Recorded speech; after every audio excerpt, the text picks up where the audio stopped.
far over the misty mountains cold. I'm going on an adventure. Don't eat him. He's stringy. He's got worms. They're the dark power rising in the fortress of Dol Guldur. I'm going back to Rivendell. Who am I fooling? I'm no burglar. Ah! What have I got in my pocket? Where's the fussy baggage? And they set fire to the trees.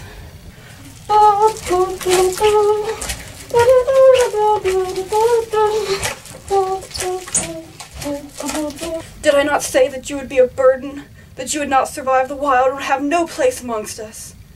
I have never been so wrong in my life. Engage. And after you guys have seen that, there's now absolutely no reason to go and see the movie, because that basically summed up the entire thing.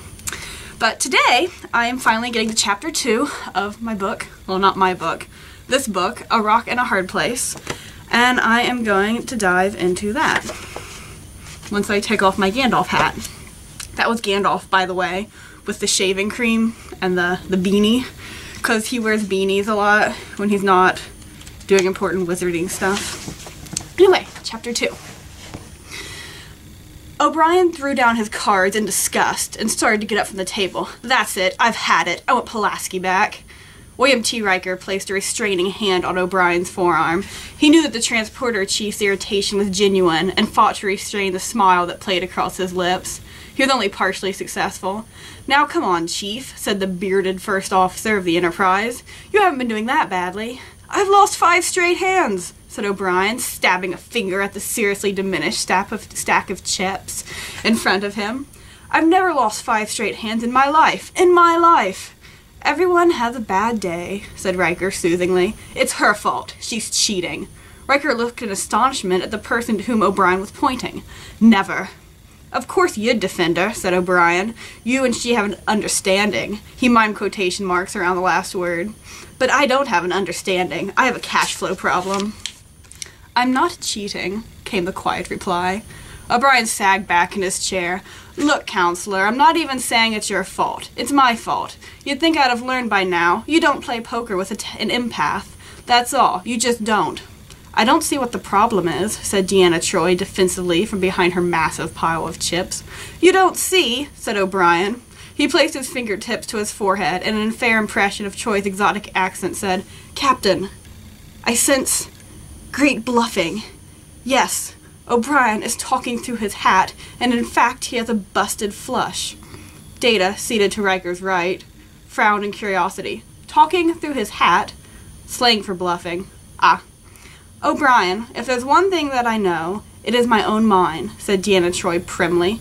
The exotic-looking half-betazoid sat with perfect posture, shoulders squared, spine straight. Riker and O'Brien slumped in their chairs. Data slumped because he was imitating the other men. I would not, she continued, use my abilities in the manner you suggest. Maybe you can't help it. She studied him with her large eyes. I know you're frustrated. You don't have to be an empath to pick up on that, did you? Come on, O'Brien, said Riker. Are you going to deal or what? No, forget it. Look, at first I was nervous when we let Data in on the game. He gestured towards the white-skinned android who stared at him with open curiosity, his yellow eyes gleaming in the dimly lit room. I thought, great, how am I going to outthink a guy with a computer in his skull? But that was before I found out I could bluff his socks off. Automatically, Data looked at his feet, and then he looked up in understanding. Oh, I see. Another closing metaphor. O'Brien nodded. But Troi, look, counselor, I'm just afraid that, even though you don't intend to, there's somehow you're still picking up emotions, even subliminally, and Deanna put up her hand. You don't have to say any more, O'Brien. I understand completely. She rose from her seat and said calmly, perhaps it would be best if someone new participated. I am beginning to think that poker isn't my game. Now come on, Deanna, Riker said. I have things I must attend to, she said in a tone that indicated that further discussion would be useless. She turned, and with a swish of her long green skirt, she was gone. That wasn't particularly nice, O'Brien, said Riker in rebuke. The expression of annoyance showed that he was not kidding. Okay, maybe I came down a little too hard on her. I'll apologize later, okay? It doesn't change the fact that we need a fourth again. Certainly there must be someone on the ship interested in participating, Data said. How about the captain, said O'Brien after a moment of thought. Bet he wouldn't mind a chance to let his hair down, so to speak. Riker stared at him. You think you can outbluff the captain? O'Brien conjured up a mental image of the formidable Picard, glaring at him and saying with that clipped, accented voice, See you 10 and raise you 20. Slowly he nodded. Good point, he said. But then who? The door hissed open at that moment, and Beverly Crusher, the ship's chief medical officer, entered. Crusher was a study in contradictions. She had an almost waif-like air about her, but she gave as good as she got. The crew had quickly learned that behind her innocent demeanor was an iron will. She had just returned to the ship after a year at Starfleet Medical, and that return was welcomed by many. Crusher stood there for a moment, glancing around the room. I thought Deanna was down here. Sorry. She had things to do, said O'Brien. Oh. Crusher paused, looking at the 3 men around the table. What are you playing? Poker, said Data. A card game factoring the elements of chance with later data. Later data, said Riker, whose mind was already going in the same direction as O'Brien's. O'Brien, for his part, was smiling at Crusher with the same way as Riker. Behind that beard, Riker looked almost satanic. Have you ever played poker? Said Riker. Many years ago, said Crusher after a moment's thought. I was a teenager, and a couple of my girlfriends and a few guys, we played strip. She stopped and cleared her throat. Data wondered why her cheeks were flushing a bit. Well, we played a variation, but I haven't since then. I don't remember what beats what, that sort of thing. We have room, said O'Brien, a bit too eagerly. Well, sure, why not, said Crusher, and she walked over to the chair and sat. She smiled ingratiatingly at the others. Now go easy on me, okay? O'Brien looked at Riker and made the soft cooing sounds of a pigeon. Data offered the only advice that came to mind. Watch out for your socks, he said. She looked at her feet and frowned. Picard was frowning as well. In his quarters, the veteran captain of the Enterprise stared at the image of Admiral Williams that gazed back at him from the view screen. Commander Riker is an integral part of what makes the Enterprise function smoothly, Admiral, he said tartly. He was circling his quarters, his hands behind his back. I cannot say that I am pleased over being summarily relieved of him. We regret the abruptness of this move, Captain, said Williams calmly. Williams was only a few years older than Picard, yet she had a long and illustrious history. Also, she had had the right connections in Starfleet and was very adept at making command decisions from the safety of an office. The situation at Paradise, however, does require Commander Riker to oversee it, for the reasons I have outlined. Why is that a problem? Are you concerned that you cannot make do without your number one? Well, we have made do before, Admiral, Picard told her, as you well know. In fact, I encouraged him to leave us to take the temporary position of Klingon First Officer. This, however, seems a frivolous use of manpower and something of a waste, and as always, a gap in the chain of command is irritating to fill. Something about her expression at that moment made Picard think that he had just walked into something. William smiled pleasantly as she said, There, I believe, we can help you, Captain. We have a temporary substitute for First Officer. Mentally, a red alert klaxon sounded in Picard's head. A substitute? That's right, a substitute. What sort of substitute? A temporary one. Admiral, we are going in circles here. He paused, then took a step closer to the view screen and dropped his voice to a tone of confidentiality. Karen, what the devil is going on? Admiral Karen Williams forced a smile. Couldn't slip anything past you, Picard. Reassigning Riker is only part of it, isn't it? Said Picard. Just as important to Starfleet is that this temporary first officer we brought aboard the Enterprise. All right, Karen. He sat down as if better to brace himself. What's the problem with this officer? Nothing extreme, said Williams. The fact is that he's a brilliant officer, top-rate tactician, incredible personal magnetism. The problem is, he's a lunatic. Picard blinked in confusion. I beg your pardon? He's a loose cannon, a space case. Good Lord, and this man is a Starfleet officer? How is that possible? Because his psych profile is clean. His ratings are well within the norm. His stress and adaptation reactions are first rate. According to every test we have, the man is stable. But according to every officer he served under, the man's impossible. He does what he wants, when he wants to. Somehow it always seems to work out. His instincts are absolutely dead on.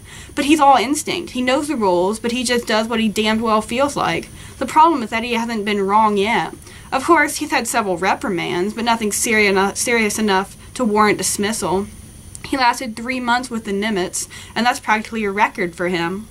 That's Andy Borja's ship. That's right. Borja is a good man. Well, your good man informed Starfleet that either Stone is transferred or he gets blown out of a photon tube. Stone? That's his name. Quentin Stone. Picard scratched his head in puzzlement. What did he do that angered Borgia that much? He saved some lives. Now Picard was really confused. I'm not following. William sighed, and Picard suspected that she had already related the story a number of times. There was a star system where the sun was unstable, and the Nimitz had a geological team exploring one of the middle planets to investigate environmental impacts. The sun began to deteriorate much faster than expected, however, and the combination of magnetic radiation and solar flares rendered the transporters inoperative. Not only that, but the ship itself was in danger. Borgia, concerned about the safety of the rest of the crew, elected to move out of the area. Opting to sacrifice the away team for the preservation of the ship, said Picard, never an easy decision. Yes, it was not a decision Stone agreed with. Without Borgia knowing, Stone commandeered a shuttlecraft and departed the Nimitz seconds before she was supposed to leave. He went down to the planet's surface, found the away team after skimming the area that had been beamed down to, got them aboard, and took off. Luckily for Stone, Borgia ordered departure at sublight speed rather than warp, or the shuttle would never have caught up with him. So once Stone took the initiative, Borgia decided he could not just write off the away team. Let's just say Borgia had his arm twisted into it and was not pleased. And when Borgia decided to discipline Stone upon his return, having confined to the brig, Stone, well, it will all be in your report. It sounds to me as if Stone, despite his enthusiasm, may not be Starfleet material. Jean-Luc, he beat the Kobayashi Maru simulation. Picard wasn't quite sure he had heard properly. What? Without cheating? Yes, Stone blew it out of the water. Programmers were in mourning for a week. I'm impressed. We're all impressed. Stone is an impressive officer, but he lacks discipline, and we need someone who can teach him that. And I'm elected. Starfleet isn't exactly a democracy, Captain, but yes, you're elected. This is shaving cream. This is me already trying to get it off. Good lord. Is this what men feel like? Okay, got the mustache. Oh, okay. Yeah, this is a lot. The things that I do. Alright. It's looking good. I should do that more often.